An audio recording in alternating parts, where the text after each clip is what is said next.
Whether she's profiteering from the White House, backtracking on questionable comments, or feuding with major companies, Ivanka Trump is no stranger to political controversy. In March 2017, Ivanka Trump was made an official employee of the White House as a full-time advisor to her father, President Donald Trump. But she found herself in hot water the following November when it emerged that she had used her personal email account to conduct official White House business. This violated federal records rules, and it also posed potential ethical and safety breaches. In response to the revelation, a spokesperson for Ivanka's attorney said, "While transitioning into government after she was given an official account, but until the White House provided her the same guidance they had given others who started before she did, Ms. Trump sometimes used her personal account, almost always for logistics and scheduling concerning her family." It was also claimed that Ivanka shared all of her emails with the White House for record-keeping purposes, and that she never stored the emails on a private server. So the idea of lock her up doesn't apply to you? No. When Donald Trump began his 2016 campaign for the presidency, his daughter Ivanka was already a successful business owner in her own right. Her eponymous clothing line catered to women's office workwear, and she apparently decided to use her family's entry into politics to her brand's advantage. This included advertising outfits worn on the campaign trail to her customers. After Ivanka appeared on 60 Minutes alongside her father in November 2016, her company, Ivanka Trump Fine Jewelry, sent out a press release about the bracelet that she'd worn on the show. And this wasn't the first time that she had allegedly attempted to profit from her father's political campaign. In July 2016, after she gave a speech at the Republican National Convention, her social media shared a link to shop her outfit online. Intelligence officer Christopher Steele came to prominence after being in charge of the Russian desk as an employee of the British Secret Intelligence Service, also known as MI6. He assembled the much-publicized Steele dossier, which suggested that President Trump had ties to Russia prior to the 2016 election. According to the report, Russia helped Trump win the presidency, while allegedly holding a significant amount of compromising information about him. It was later revealed that Ivanka Trump had personal ties to Steele before he released the dossier. The two of them met at an event in 2007, and they remained in contact via email afterwards. A source also confirmed to ABC News that Ivanka and Steele had an in-person meeting at Trump Tower, with the report suggesting that they discussed potential ways that they could work together to benefit the Trump Organization. However, a business arrangement was reportedly never formalized between Ivanka and Steele, although the connection certainly raised eyebrows. Following the presidential election in November 2020, Donald Trump insisted that he actually won, despite the official results being in favor of his opponent, Joe Biden. And it would seem that Ivanka Trump supported her father's plans to challenge the results, at least initially. In June 2022, the New York Times reported about video footage of Ivanka discussing her father's plans to challenge the election outcome. As she told a documentary film crew in December 2020, Donald Trump should continue to fight until every legal remedy is exhausted. She also suggested that some votes may have not been counted correctly. As she said, "I think a lot of Americans feel very, very disenfranchised right now, and really question the sanctity of our elections, and that's not right. It's not acceptable." However, Ivanka seemed to change her tune during a deposition recorded for the June 2022 congressional hearings concerning the January 6th attack on the U.S. Capitol. This is the president's daughter commenting on Bill Barr's statement that the department found no fraud sufficient to overturn the election. In 2021, Ivanka Trump's role in her father's 2017 presidential inauguration was called into question when Mother Jones reviewed documents related to her deposition for a lawsuit against the president's inaugural committee. The case was the result of an investigation by Washington, D.C. Attorney General Karl Racine into the committee responsible for organizing Donald's inauguration. The investigation alleged that charitable funds were used to overpay and enrich members of the Trump family. During her deposition, Ivanka claimed that her role in planning the inauguration was limited, as she said, "I really didn't have an involvement." However, according to the documents obtained by Mother Jones, Ivanka and her team were heavily involved in some of the planning related to an inauguration event. Ivanka went on to volunteer her time and expertise in numerous correspondences, which seemed to contradict the information she provided during the deposition.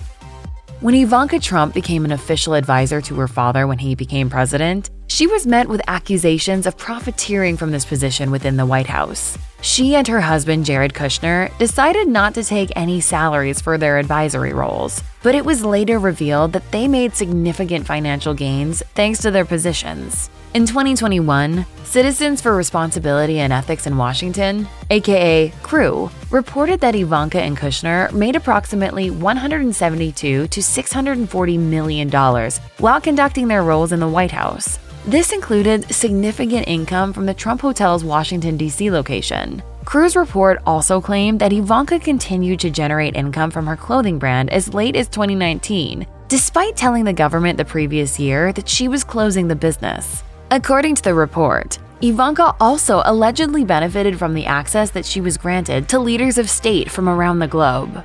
She built important links with countries such as Russia, Japan, and China, which likely benefited her brand and allowed her to gain several valuable foreign trademarks. Ivanka's outside income while she worked as an employee of the government was likely a significant breach of ethics and policy. In October 2016, The Washington Post released a video clip of Donald Trump and Billy Bush that had been recorded in 2005 for the TV show Access Hollywood. This was the controversial footage in which the future president claimed that he could get away with grabbing women's private parts. When the footage resurfaced in the run-up to the 2016 election, allegations of sexual assault and other inappropriate behaviors allegedly committed by Trump over the course of decades re-emerged. Another clip that circulated around this time was a CBS This Morning interview with Ivanka Trump, in which she defended her father against allegations of groping. As she put it, "I'm not in every interaction my father has, but he's not a groper. It's not who he is. And I've known my father obviously my whole life, and he has total respect for women. I was bothered by it, but it's largely been discredited since." In a subsequent interview with NBC News in 2018, Ivanka refused to discuss allegations of her father's misconduct. I believe my father. I know my father. So I think I have that right as a daughter to believe my father. Ivanka Trump's activities were placed under the microscope as soon as she became involved in her father's presidential campaign. This only deepened following her 2017 appointment as an official advisor to him in the White House. In October 2020, Citizens for Responsibility and Ethics in Washington reported that she had committed a significant ethical breach by violating the Hatch Act, which disallows federal employees from promoting partisan political results. The report noted that Ivanka's Twitter account was regularly used for official White House business and to promote many of her father's policies. This, in turn, meant that she would be prohibited from using her platform to engage in any sort of political activity or the potential persuasion of her followers for his campaign. CREW found as many as 8 instances within a 2-day period in which Ivanka had violated the Hatch Act. In total, the report counted at least 13 other federal employees who ignored the law, including Jared Kushner and Kellyanne Conway. As an advisor to her father when he was the president, Ivanka Trump was often asked about key social issues concerning his campaign policies. For example, there was the time in September 2016 when Cosmopolitan asked her about a childcare and maternity leave plan proposed by the president ahead of the election.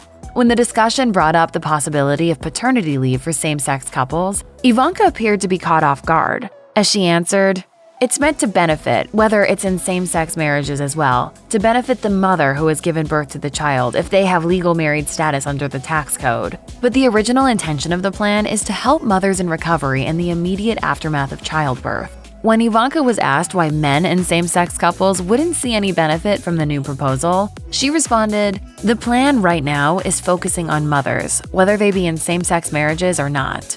She then declined to elaborate any further on the topic. I think the fact that we are advocating for this and advocating for it so strongly and taking leadership on this issue is testament in itself.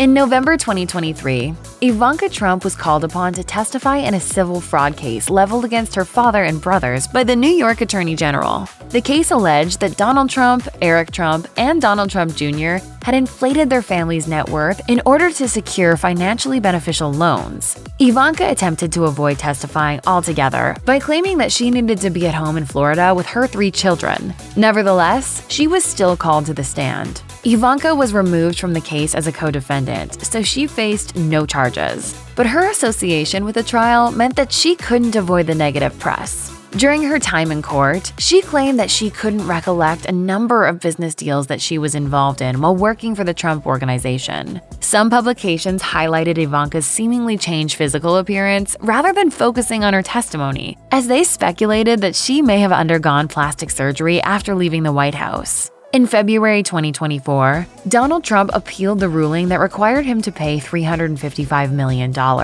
This total will reportedly continue to grow by approximately $112,000 each day he doesn't pay the fine. In February 2017, Nordstrom announced that it would no longer be stocking Ivanka Trump's brand, citing declining sales. Many observers also believe that the chain had cut ties with Ivanka's brand due to a customer boycott of all Trump family-owned companies, although Nordstrom denied the speculation. However, Donald Trump believed that the store had blacklisted his daughter for political reasons. As he declared on social media, "My daughter Ivanka has been treated so unfairly by Nordstrom. She is a great person, always pushing me to do the right thing. Terrible."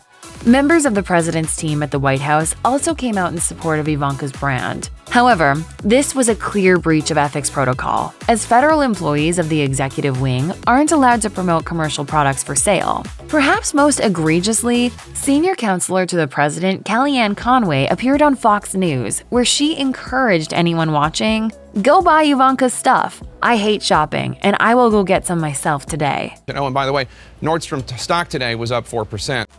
In addition to being dropped from Nordstrom, Ivanka Trump's fashion brand suffered another scandal when the company was accused of human rights violations in China. In 2017, reports surfaced that two people had allegedly gone missing while investigating claims against a company that manufactured products for Trump's clothing and shoe brand. An additional person was reportedly arrested for their probing. In response to the scandal, Democratic National Committee spokesperson Adrienne Watson said in a statement, "For years, Ivanka Trump has ignored public reports of awful labor conditions at a factory that makes her shoes. Now, she must decide whether she can ignore the Chinese government's apparent attempt to silence an investigation into those worker abuses." In addition to this allegation, the Fair Labor Association discovered that factory employees helping to produce Trump's products were severely underpaid. According to the report, they received as little as $62 each week, despite working upwards of 60 hours.